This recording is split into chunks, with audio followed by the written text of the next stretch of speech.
Hello everyone and welcome to my channel Y&R Trends. I hope everyone is having a wonderful day.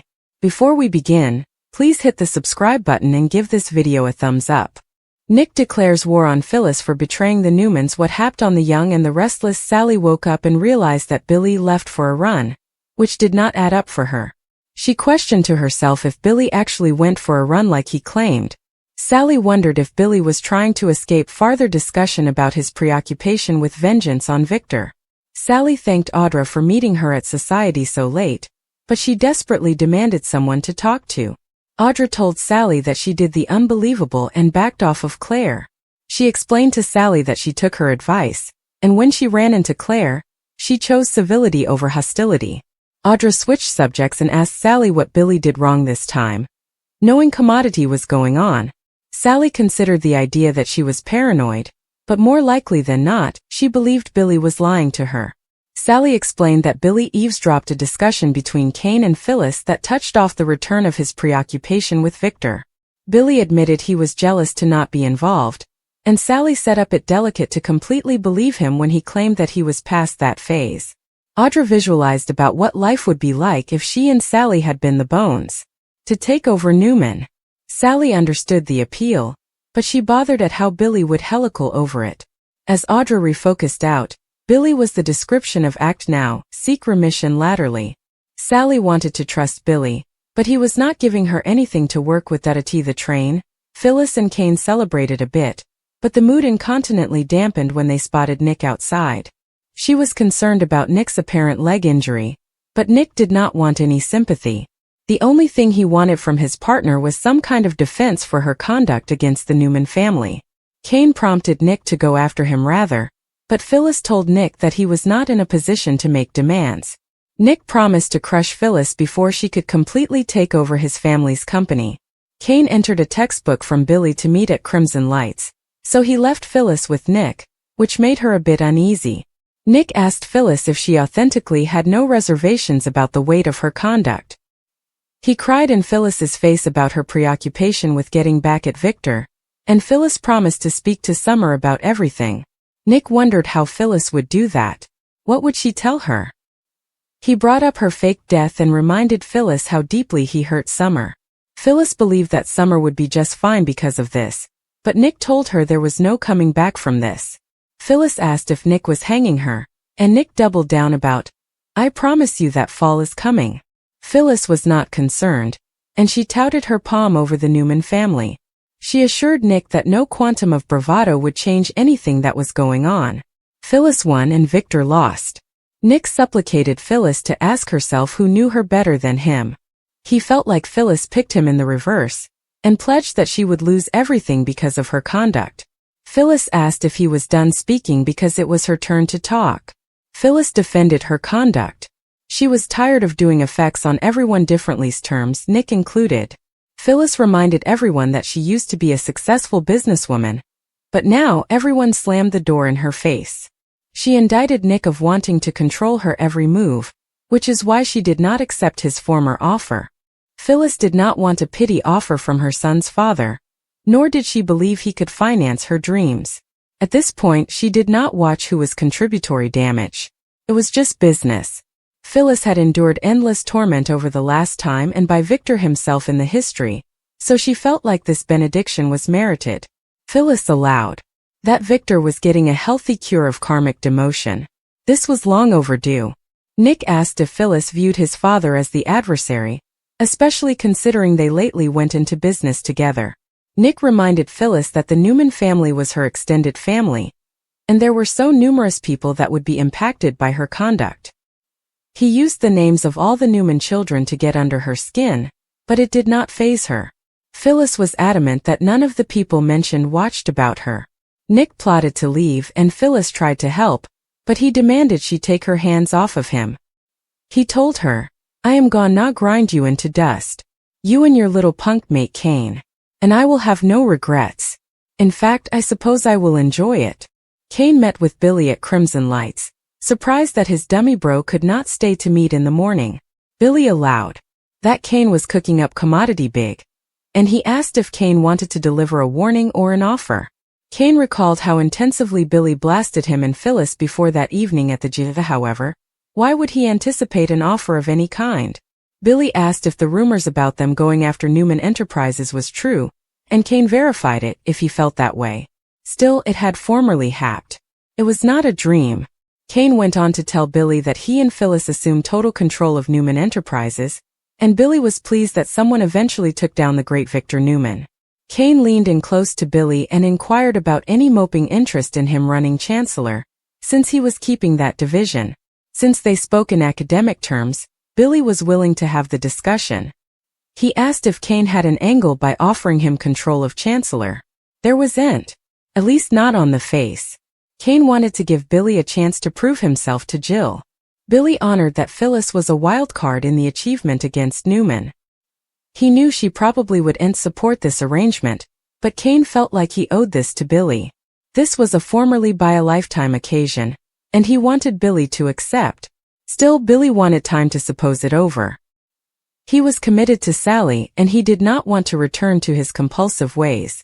Kane respected how married Billy was to Sally, but erecting a company from the ground up was a massive undertaking. Before they parted ways, Billy wanted details about what was included in the deal. Kane would have control over Chancellor but also Newman Media. Still, Phyllis was also a part of the package. After Kane left, Sally walked out onto the Crimson Lights yard. Billy simply said, "Hey beautiful." She asked how his run was and asked about his run-in with Kane. Sally wondered if the meeting was pre-planned or a coexistence, confident it was the former. Billy verified that the meeting was planned ahead of time, and she questioned why he chose to sneak out. Sally was visibly worried with Billy, and she shut down all of his attempts to play down the meeting with Kane. She wanted full translucency about what went down with him and Kane. Sally could not stay until the morning. She demanded immediate answers. Billy came clean and revealed that Kane offered him control of Chancellor, free and clear. Kane returned to the train, and Phyllis filled him in about her heated battle with Nick. She did not partake Nick's belief that Summer would turn her back on her over this. Phyllis was confident that Summer would eventually understand why she did what she did. Kane demanded Phyllis to be each in on this adventure, and if she was on the hedge and demanded to back out, time was of the substance. He was certain that Nick got to her, and he asked if she was prepared to lose the respect of her children over this preemption. Phyllis was not spooked of Nick or any of the other Newmans. Rather, their station toward her made her more determined than ever to burn them to the ground. Nick returned to the Newman estate, still floundering to get around. The leg injury took a significant risk on his body, whether he wanted to admit it or not. He squinched in pain as he reached into his lozenge bottle, and noticed he demanded a cash. It felt like a sign of effects to come. This was not the Nick that everyone was oriented to. Nick called Summer, and once he fought through the pain, he told his Supergirl that he'd an important matter to discuss.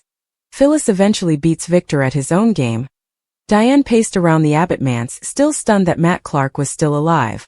She wished she had witnessed Victor's face when he saw Jack and Kyle make their move. Diane asked if Victor had agreed to call off his endless pursuit of Jack and Jabot. Jack surprised Diane and revealed that Victor was now the bone on the entering end of an attack. Diane tried to make sense of everything, since it sounded like Victor would take their deal. Jack said that Victor stalled, but he knew that the mustache was cornered. Jack did not suppose that Victor posed a trouble to Jabot after that night. He was not ready to consider the trouble entirely over, but his gut told him that Victor was spooked. Jack saw fear in Victor's eyes, and it rattled him in a way that he would no way seen ahead. Jack and Diane were proud of Kyle for having the Newmans followed, which led to the prisoner of Matt Clark. They did not want to celebrate too precociously, but for now, this was the reprieve they demanded. Jack was not 100% sure what had Victor off his game, but he'd an idea. Diane understood why Kane and Phyllis would come a platoon, and she could not help but praise her adversary for making it be. For formerly, Phyllis impressed her. Still, Jack was still guarded because they could still be a target of Kane's software. At his apartment, Billy heeded to Kane and Phyllis eventually taking down the great Victor Newman. He would easily had a lot to drink, and Sally eavesdropped the entire thing. This was her topmost fear come to life.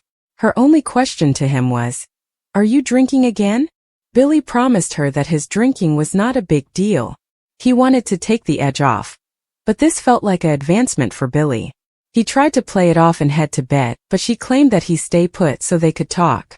Sally was proud of Billy for how hard he'd worked to make changes in his life. That being said, she felt like he was on edge again, and it left her spooked.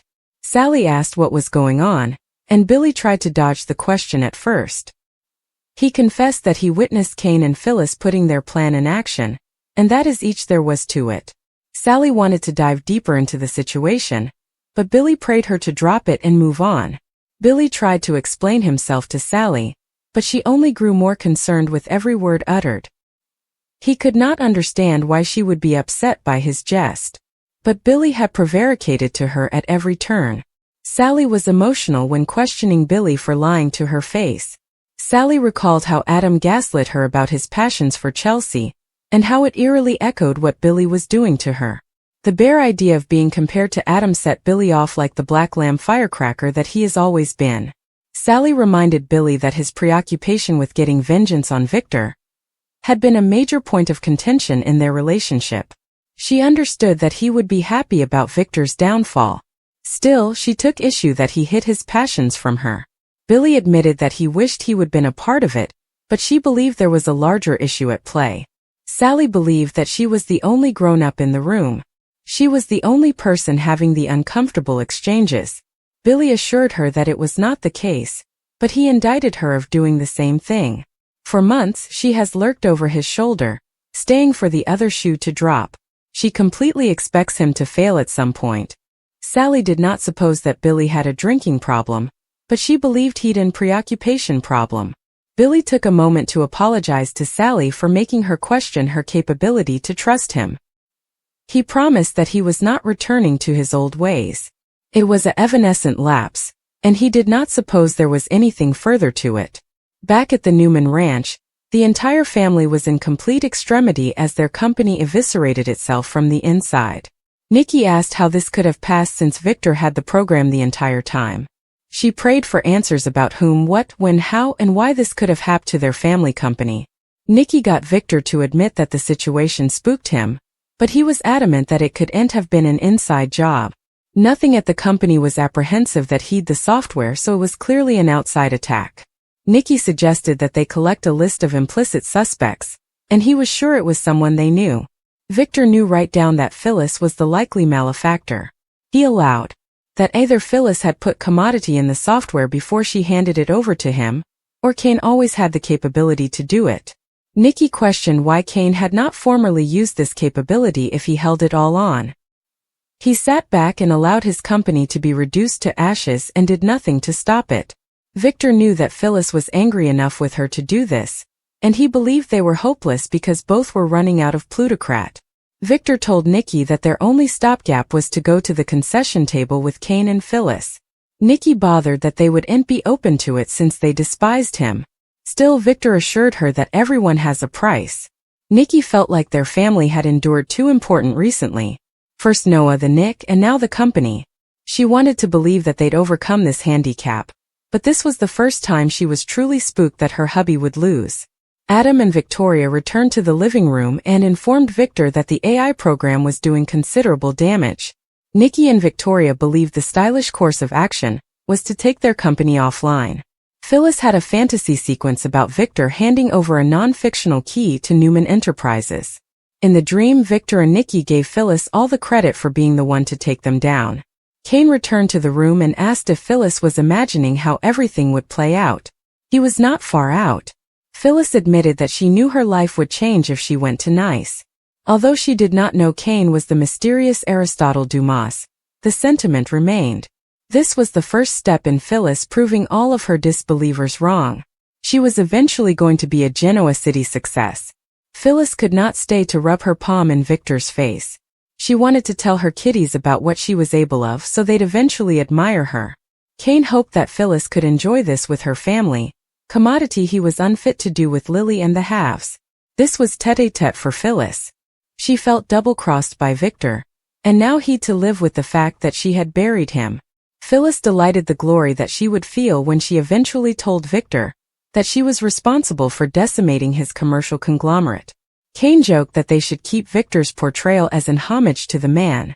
Phyllis entered a textbook from Victor, and she wondered if he formerly knew what had happened. When she did not answer his textbook, he called Kane, and that was also ignored. Kane shifted motifs to Billy, whom he felt was agonized from being left out of the great Victor takedown of 2026. Phyllis contended with Kane not to make Billy's issue his problem. She reminded him that Billy was not actually his family, but he felt explosively about this. Kane wanted to help Billy out. She refused to be a part of helping Billy with anything, and she assured Kane that he would end up hurt in the end by his dummy bro. Kane called Billy and asked if he could meet him in the morning so they could talk effects through. Victor, dropped by the train, ignored Phyllis and asked Kane, "What will it take to end this madness?" Victor's appearance at the train marked a shift in the atmosphere that indeed Phyllis couldn't ignore. The man who had towered over Genoa City for decades now stood quieter, measured, and visibly calculating his coming move. He didn't look defeated, but there was no denying that the ground beneath him had cracked. Kane tasted it incontinently. This wasn't Victor Newman issuing pitfalls. This was Victor Newman assessing how important of his conglomerate he could still regain. Phyllis watched precisely, savoring the moment while masking her satisfaction before cool restraint. She had imagined this scene innumerous times, yet now that it was passing, the reality felt heavier than the fantasy. Victor's question dallied in the air not as a plea, but as a concession opening. Kane understood the significance. Victor didn't negotiate unless he'd no other option. Kane made it clear that this wasn't about plutocrat alone. The damage had formerly been done, the communication formerly transferred. Newman Enterprises had been destabilized not by brute force, but by intelligence, tolerance, and timing. This wasn't a smash and snare preemption. It was a reckoning. Victor heeded, his silence revealing further than any outburst ever could. He realized too late that the people he dismissed, manipulated, and undervalued had learned from him far too well. Phyllis, inspired by Victor's restraint, leaned completely into her resoluteness. This wasn't just business presently. It was particular, and she made no trouble to hide that. Times of demotion, rejection, and condescension had hardened her. She wasn't interested in concession that restored Victor to power while she returned to the margins. However, it would come at the cost of control, pride, if Victor wanted peace. Victor left the train without an agreement, but not without clarity. The war was no longer theoretical. It was active, public, and deeply particular. At the Newman Ranch, the Ripple goods boosted. Nikki plotted to maintain countenance as updates continued to submerge in. Every report verified the same reality: the company was bleeding credibility, confidence, and influence. Victoria tried to remain realistic, but the emotional weight was inarguable. For the first time, the Newman children were forced to defy the possibility that their father might not be suitable to fix this. Adam approached the situation else. He saw occasion in chaos, indeed, as the rest of the family concentrated on survival. He questioned whether the company they were fighting to cover still recalled the institution it formerly was. His words unsettled Victor, not because they were perfidious, but because they carried uncomfortable verity. Nick, meanwhile, sat alone, his physical pain mirroring his emotional fermentation. The battle with Phyllis replayed in his mind on a grim circle. Her lack of guilt visited him further than her treason. He'd anticipated defense, wrathfulness, indeed denial, but not incuriosity. What hurt most was realizing that she no longer watched how deeply her conduct would wound their children. When Nick eventually spoke to Summer, the discussion didn't unfold the way he'd hoped. She heeded, asked questions, and absorbed the information without immediate judgment. That restraint frightened him further than outrage would have. He honored the signs of emotional pullout, the same managing medium she had used when Phyllis faked her death. The damage formerly was formerly done. Summer's silence counted heavily on Phyllis latterly that night. For all her bravado, the absence of immediate confirmation eroded at her. She had induced herself that her children would ultimately understand, but mistrustfulness crept by when hours passed without a response. Kane noticed the shift in her confidence but chose not to press. He demanded her focused, not fractured. Away, Billy's internal battle reached a boiling point. The offer Kane had made echoed in his studies like a dare. Control of Chancellor wasn't just a business occasion, It was a test. A test of whether he truly changed or simply learned to suppress his impulses. Sally's disappointment dallied heavily in the air, her trust bruised but not yet broken. Billy tried to assure himself that he could handle the pressure, that one drink didn't abolish times of progress. But deep down, he knew the problem wasn't the alcohol. It was the hunger, the same hunger that had driven him to reckless opinions time and time again. Power tempted him not because he demanded it, but because it promised confirmation he'd no way completely learned to give himself. Sally, ever perceptive, watched him nearly. She loved Billy, but love didn't eyeless her presently. She honored the familiar patterns resurfacing and stressed that no matter how hard he tried, Genoa City itself was a detector he might no way escape. Her concern wasn't dramatic, it was quiet, steady, and devastatingly sincere. Jack and Diane covered the chaos from a distance, knowing better than to underrate Victor indeed in apparent defeat. Jack trusted his instincts, and those instincts told him that Victor wouldn't go down without reshaping the battleground. The mustache didn't just survive wars, he acclimated through them. Still, Jack allowed himself a conservative moment of relief. For now the balance of power had shifted, and that alone felt monumental. As night settled over Genoa City, lines were drawn more easily than ever ahead. Phyllis stood on one side, fueled by exculpation and revenge. Nick stood on the other, driven by fidelity and loss. Kane maneuvered strategically, seeing the board several moves ahead. Billy wavered on the edge of metamorphosis or collapse. Sally braced herself for the impact. And Victor, wounded but unbroken, set for the counterpunch. This wasn't the end of the war. It was simply the moment everyone realized just how far they were willing to go, and how important they were willing to lose.